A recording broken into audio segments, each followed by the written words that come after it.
warahmatullahi wabarakatuh. Shalom, Om Swastiastu, Namo Buddhaya, salam kebajikan, salam sejahtera untuk kita semua. Beli cendol di stasiun Cikini, pulangnya mampir ke Gondang Dia. Mari sukseskan RUU ASN ini demi ASN yang semakin bahagia.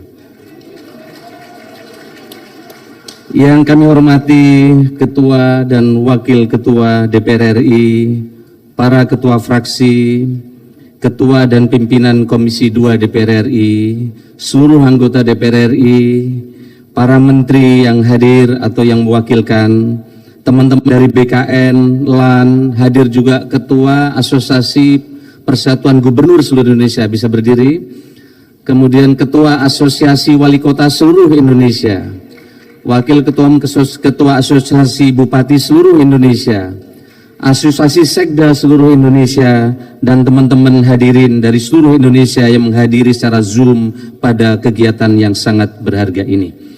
Hadirin yang kami hormati, izinkan kami dalam kesempatan yang baik ini menyampaikan ucapan terima kasih pemerintah kepada para anggota Dewan yang terhormat yang telah dengan sangat luar biasa menjalani seluruh rangkaian proses persidangan hingga tiba pada sidang paripurna hari ini untuk meminta persetujuan pengesahan rancangan undang-undang tentang aparatur sipil negara atau RUU ASN.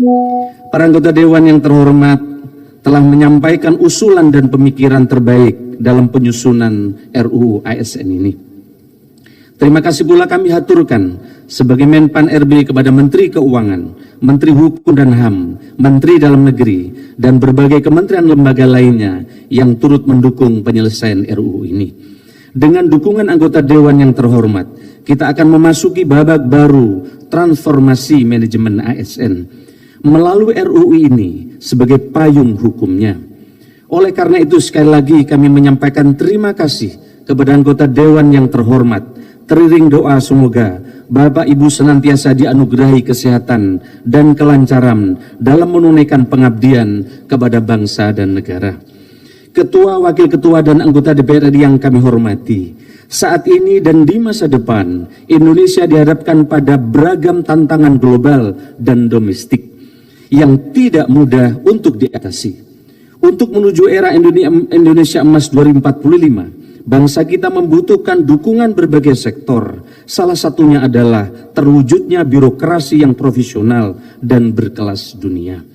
Birokrasi dengan para ASN di dalamnya memegang peranan penting karena berbagai program pembangunan digerakkan oleh kinerja birokrasi.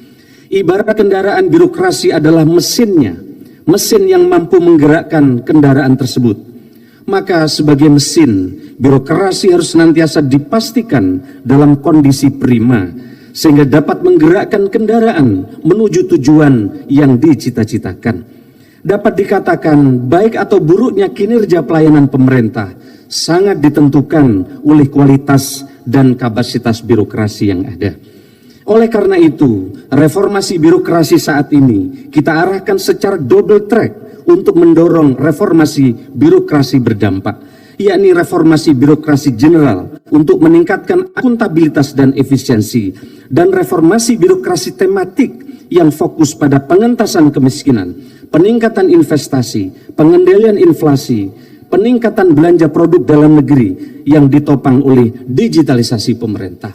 Sehingga ke depan tidak ada lagi penghargaan kepada pemerintah daerah yang bagus birokrasinya, tapi kemiskinannya justru naik atau investasinya justru turun.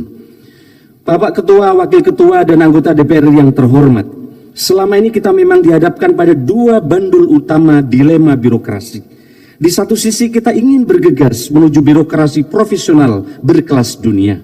Tetapi pada sisi yang lain, kita dihadapkan pada tantangan birokrasi yang sebagian masih terjebak pada zona nyaman, tantangan manajemen kesejahteraan ASN, hingga politisasi ASN. Inilah seperti kita ada pada tarik tambang, kadang menang yang kiri, kadang juga tarik tambangnya menang yang sebelah kanan. Hingga bulan Oktober tahun 2023, kita telah melakukan beberapa langkah, yaitu jumlah total ASN di seluruh Indonesia mencapai 4,4 juta jiwa. Dari jumlah tersebut sebanyak 77,7% ASN bekerja di instansi pemerintah daerah, sementara 22,3% bekerja di instansi pemerintah pusat. Berdasarkan status, 84,9% pegawai berstatus pegawai negeri sipil atau PNS, sementara 15,1% pegawai adalah pegawai pemerintah dengan perjanjian kerja atau P3K. Dari segi usia, sekitar 31,5% Bapak Ketua dari seluruh ASN berada pada kelompok 41 sampai 50 tahun. Diikuti kelompok usia 51 sampai 60 tahun sebesar 30,2%. Selanjutnya, ASN dengan usia 31 sampai 40 tahun mencapai sekitar 27,7%, sementara kelompok usia 21 sampai 30 tahun memiliki persentase paling rendah, yakni 10,1% dari total ASN. Ketua, Wakil Ketua, dan anggota DPR RI yang terhormat, pemerintah saat ini terus melakukan penyederhanaan struktur organisasi untuk meningkatkan kelincahan gerak pemerintah. Kami ingin sampaikan kepada forum yang terhormat, pada periode Oktober sampai saat ini telah dilakukan penyederhanaan struktur organisasi dengan menghilangkan eselon 3 dan eselon 4 sejumlah 48.168 di 99 KL. Hal tersebut diikuti dengan pengalihan ke jabatan fungsional sebanyak 43.915 di lingkungan kementerian dan lembaga. Selain itu telah dilakukan penyerahan jenis jabatan pelaksana dari 3.414 jabatan telah kita kelompokkan menjadi 3 jenis kelompok jabatan saja, yaitu klerk, operator, dan teknisi, sehingga birokrasi menjadi jauh lebih lincah. Hal ini merupakan langkah penting dalam upaya peningkatan efektivitas dan fleksibilitas organisasi.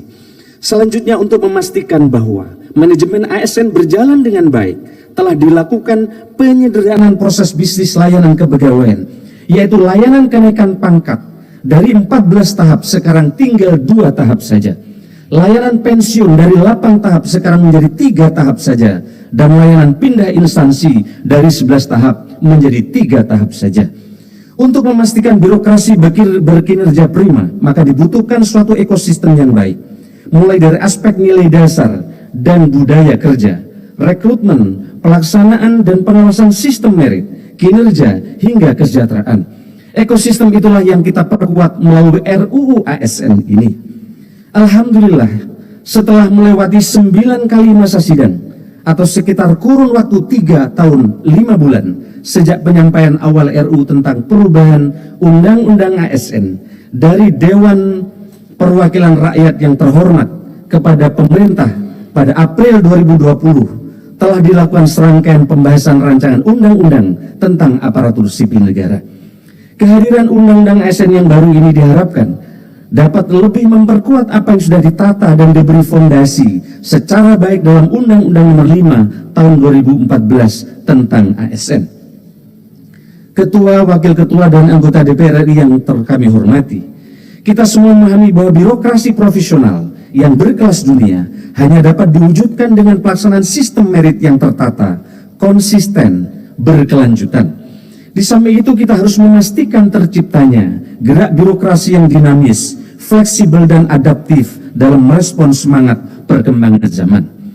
RUU ASN ini hadir sebagai ikhtiar untuk menjawab tantangan dan ekspektasi publik yang kian besar terhadap kualitas pelayanan publik, dengan komponen terpentingnya adalah birokrasi, mengingat birokrasi adalah mesin pembangunan. 7 arah agenda reformasi birokrasi. Pada kesempatan yang baik ini di hadapan Ketua, Wakil Ketua, dan anggota DPR yang terhormat, kami mohon izin untuk menyampaikan 7 agenda transformasi ASN yang diusung dalam RUU ASN ini. Pertama, transformasi rekrutmen dan jabatan ASN. Transformasi ini kita rancang untuk menjawab organisasi yang harus lincah dan kolaboratif. Salah satu contohnya adalah rekrutmen ASN. Tidak perlu menunggu 1 atau 2 tahun ketika ada yang pensiun, sehingga ke depan rekrutmen akan lebih cepat dan birokrasi akan lebih responsif. Metode dan tahapan rekrutmen seperti seleksi administrasi, seleksi kompetensi dasar, dan seleksi kompetensi bidang juga tidak diatur secara rigid dalam undang-undang. Hal ini untuk memudahkan kita merekrut tenaga profesional yang telah memiliki pengalaman unggul di bidangnya. Selain itu, rekrutmen ASN harus diselenggarakan mengacu pada prioritas nasional, sehingga ketika negara menjadikan kedaulatan pangan, digitalisasi, hilirisasi, dan antisipasi perubahan iklim sebagai prioritas nasional, maka rekrutmen ASN seharusnya diarahkan untuk instansi-instansi yang menjadi leading sektor terkait hal tersebut, serta untuk daerah-daerah yang menjadi sentra akselerator untuk sektor-sektor tersebut. Saat ini rekrutmen ASN hanya didasarkan pada penetapan kebutuhan yang basisnya adalah analisis jabatan dan analisis beban kerja sesuai dengan bisnis proses saat ini. Pada saat yang sama, kita sedang melakukan penyederhanaan proses bisnis melalui digitalisasi. Hal ini menyebabkan tidak adanya korelasi antara jumlah dan jenis jabatan ASN dengan apa yang menjadi prioritas nasional. Dalam hal penataan jabatan ASN, dilakukan penyederhanaan pengelompokan dan klasifikasi jabatan sehingga lebih lincah untuk mengikuti tantangan dan kebutuhan organisasi. Yang kedua, terkait dengan kemudahan mobilitas talenta nasional.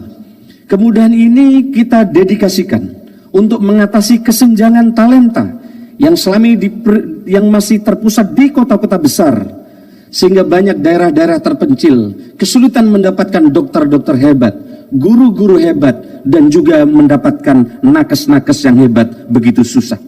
Mobilitas talenta akan berorientasi Indonesia sentris, sehingga dukungan keberadaan ASN, terutama di daerah 3T, akan turut mendukung pemerataan pembangunan ekonomi nasional.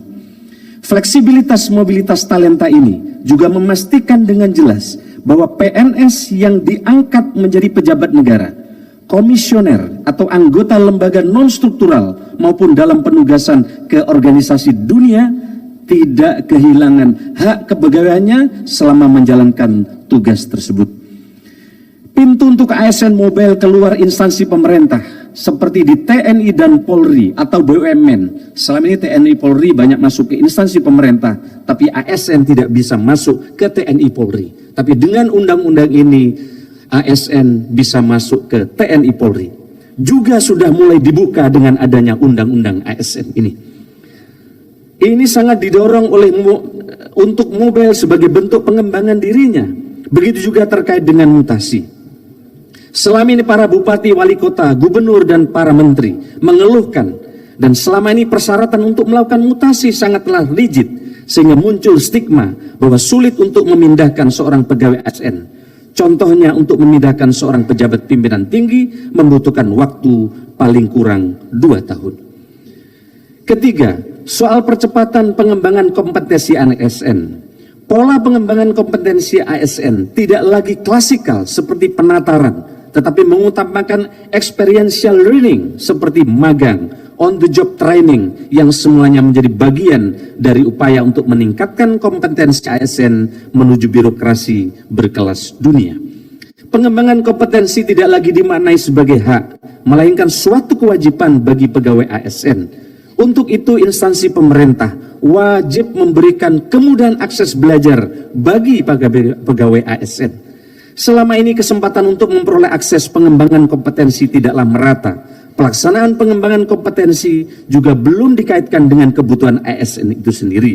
Terkadang ASN memilih untuk mengikuti diklat apapun hanya untuk menggugurkan syarat minimal 20 jam pelajaran secara klasikal. Keempat, penataan tenaga non-ASN dengan perluasan mekanisme dan skema kerja untuk memastikan 4 prinsip. Pertama, terkait dengan tenaga honorer. Tidak ada pemberhentian massal terhadap tenaga non-ASN. Kedua, tidak ada pengurangan pendapatan dari yang diterima tenaga non-ASN saat ini. Ketiga, tidak menimbulkan tambahan beban fiskal yang signifikan. Dan keempat, tetap memenuhi mekanisme yang diatur dalam peraturan perundang-undangan dengan skema nanti yang ditentukan sesuai kesepakatan anggota DPR adalah dengan skema penuh waktu dan paruh waktu. Kelima, terkait dengan reformasi pengelolaan kinerja dan kesejahteraan ASN. Saat ini sebanyak 99% kinerja individu dinyatakan baik dan sangat baik. Karena pimpinan tanda tangan hanya 2 pilihannya. Pegawai di bawahnya baik atau sangat baik.